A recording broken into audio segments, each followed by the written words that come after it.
கடந்த 30ஆம் தேதி தாக்கல் செய்தார். அந்த வழக்கானது இன்று இரு அமர்வு கொண்ட நீதிபதிகள் மாண்புமிகு நீதியரசர் திரு எம் தண்டபாணி ஜே அவர்கள் மற்றும் மாண்புமிகு நீதியரசர் திரு ஜோதிராமன் ஜே அவர்கள் முன்னதாக இன்று விசாரணைக்கு வந்தது. விசாரணையின் போது அரசு தரப்பில் மதிப்பிற்குரிய ஏஐஜி அவர்கள் அவங்க சொன்னது என்னன்னா, இந்த மாதிரி இந்த கேஸ் வந்து விசாரணையில இருக்கு, அதனால அந்த நடந்த சம்பவத்துடைய ஃபேக்ட்ஸ்குள்ள போக வேண்டாம் அப்படின்னு சொன்னாங்க. எங்க தரப்புல நாங்க எதிர்த்து வச்ச வாதம் என்னன்னா, இது போன்ற எஸ்ஓபிஸ் கைட்லைன்ஸ் உரிய சேஃப்டி பிரிகாஷன்ஸ்லாம் இல்லாம இந்த மாதிரியான அரசியல் கட்சிகளுக்கு அனுமதி வழங்குறனால தான் இது மாதிரியான துர்ச்சம்பவங்கள் தொடர்ச்சியா நடந்துகிட்டே இருக்கு. சோ நம்ம வச்ச முக்கியமான பிரேயர் என்னன்னா, இது மாதிரியான ஹை லெவல் கமிட்டி ஃபார்ம் பண்ணி உரிய எஸ்ஓபிஸ் வழங்கும் வரைக்கும் தமிழக வெற்றி கழகம் மற்றும் அனைத்து அரசியல் கட்சிகளுக்கும் இந்த மாதிரி பொதுமக்கள் முக்கியமா புழங்கக்கூடிய ரோடுகள்ல சாலைகள்ல எந்த கட்சிக்கும் அனுமதி வழங்கக்கூடாது என்பது எங்களுடைய இன்டரிம் பிரேயர். வழக்கை விசாரித்த நீதிபதிகள் இந்த பிரேயருக்கு அனுமதி கொடுத்திருக்கிறாங்க, இன்ஜெக்ஷன் வந்து அலோவ் பண்ணிருக்கிறாங்க. சோ கொடுத்த இன்ஜெக்ஷன் பிரகாரம் இனிமேல் அந்த எஸ்ஓபிஸ் கைட்லைன் ஸ்டேட் கவர்மெண்ட் வந்து ரெகுலேட் பண்ணி இஷ்யூ பண்ற வரைக்கும் எந்த பொலிட்டிக்கல் பார்ட்டியுமே இந்த மாதிரியான ரேலிஸ் வந்து ரோட் ஷோஸ் கண்டக்ட் பண்ணக்கூடாது என்பதுதான் இன்னைக்கு சென்னை உயர்நீதிமன்றம் மதுரை கிளையில் வழங்கின ஆர்டர்.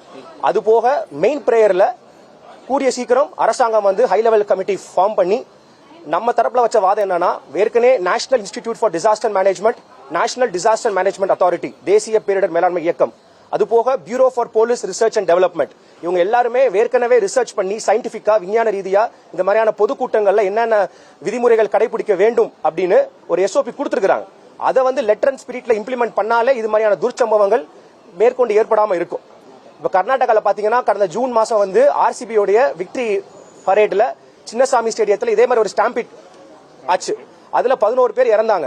உடனடியாக 2 மாதங்கள்ல அந்த கர்நாடகா அரசு வந்து அவங்களுடைய அசம்பிளியில ஒரு கிரவுட் கண்ட்ரோல் பில், இந்தியாவிலேயே முதல் முறையாக ஒரு கிரவுட் கண்ட்ரோல் பில் இன்ட்ரோடியூஸ் பண்ணாங்க.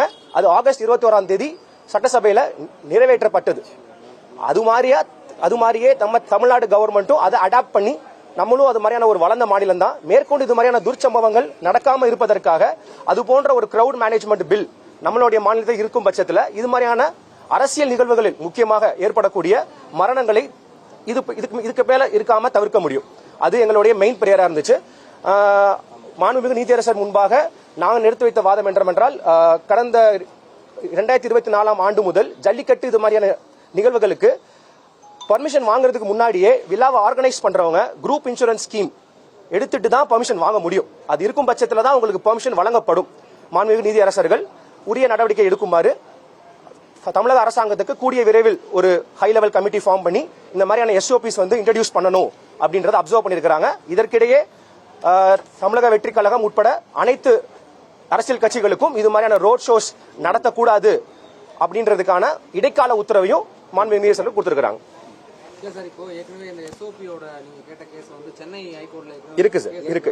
நீங்க இடையீட்டு மனுவா சேர்த்துக்கலாம்னு சொல்லி தானே கொடுத்தீங்க? ஆமா சார், ஆமா. இதுவும் சொன்னாங்களா? ஆமா. இந்த கேஸை இங்க டிஸ்போஸ் பண்ணிடுறோம். ஆனா ஆல்ரெடி வந்து சிங்கிள் பெஞ்ச்ல இந்த கேஸ் வந்து பெண்டிங் இருக்கறனால அதுல ஏற்கனவே வந்து இந்த மாதிரியான SOPs, standing operating procedures, rules, guidelines எல்லாம் கொடுக்கணும்ன்றதுக்காக சிங்கிள் ஜட்ஜ் வந்து ஒரு அப்சர்வேஷன் கொடுத்திருக்காரு. அந்த அப்சர்வேஷனை ஏற்றுக்கிட்டு சீஃப் செக்ரட்டரியும் ஹோம் செக்ரட்டரியும் சூமோட்டோ அதுல பார்ட்டியா இம்ப்ளீட் பண்ணிருக்காங்க. ஆல்ரெடி அதோட விசாரணை வந்து வருகிற 16ஆம் தேதி விசாரணைக்கு வர உள்ளதால் அதுல வந்து அரசாங்கம் வந்து என்ன ஸ்டெப்ஸ் எடுக்க போறாங்க, எஸ்ஓபிஸ் பத்தி என்ன ஸ்டெப்ஸ் கொடுக்க போறாங்க அப்படின்றத அங்க இது பண்றதுக்காக சொல்லியிருக்காங்க. இருக்கு சார், இருக்கு. அது என்னன்னா அந்தந்த அரசியல் கட்சிகள் அந்தந்த பர்டிகுலர் ஊர்ல அந்தந்த பெர்மிஷன் கேட்டு லெட்டர் கொடுக்கறப்ப அந்த லோக்கல் கவர்மெண்ட், லோக்கல் அட்மினிஸ்ட்ரேஷன் என்ன கண்டிஷன்ஸ் போடுறாங்களோ அதை மட்டும் தான் ஃபாலோ பண்றாங்க.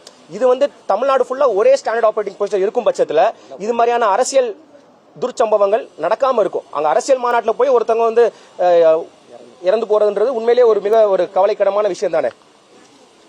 போலீஸ் வந்து லோக்கல் போலீஸ்னா அது அரசனுடைய பிரதிநிதி தானே, அவங்களா தனிப்பட்ட அவங்களுக்கு ஒரு விதிமுறைகளை வச்சுக்க முடியாது இல்லையா? கிடையாது சார். அதனாலதான் நம்ம டிஜிபி என்ன சொல்லுதோ அதானே எல்லாமே. அதனாலதான் சார் நம்மளுடைய பெட்டிஷன்ல பாத்தீங்கன்னா முதல் டிஃபெண்டண்டா நம்ம ஹோம் நீதிமன்றத்தில் நீதிபதிகளுடைய உத்தரவை தொடர்ந்து வழக்கறிஞர்கள் செய்தியாளர்களை சந்தித்து நீதிபதிகள் என்ன உத்தரவை பிறப்பித்தார்கள், அந்த வழக்கில் என்ன நடந்தது என்பது குறித்தான விவரங்களை செய்தியாளர்களோடு பகிர்ந்து கொண்டிருந்தார்கள். அது தொடர்பான காட்சிகளை பார்த்தோம்.